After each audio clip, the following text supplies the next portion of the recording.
Welcome to Luca is a billionaire, where the only thing I invest in is your answers. You start by connecting the phone to your Mac with a quality USB cable. This establishes the physical link needed for tethering.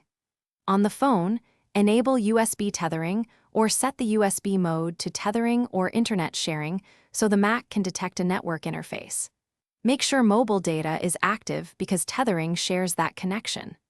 Once the cable is plugged and the phone's tethering option is on, look for the new network icon on your Mac. You're ready for the next configuration steps.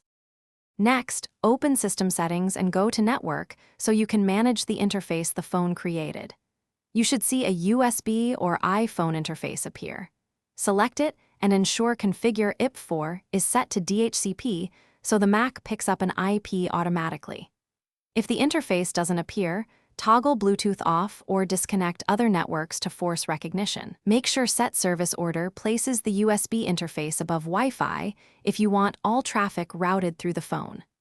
To finish, test connectivity with a browser and optionally run a quick speed test to confirm throughput. That validates both link and data path.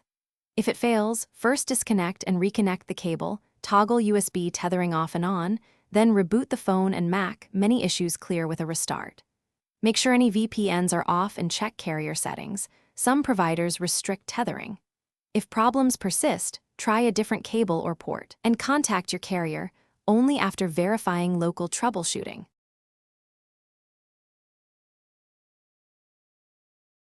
Thanks for watching and please subscribe. It's the best investment you'll ever make.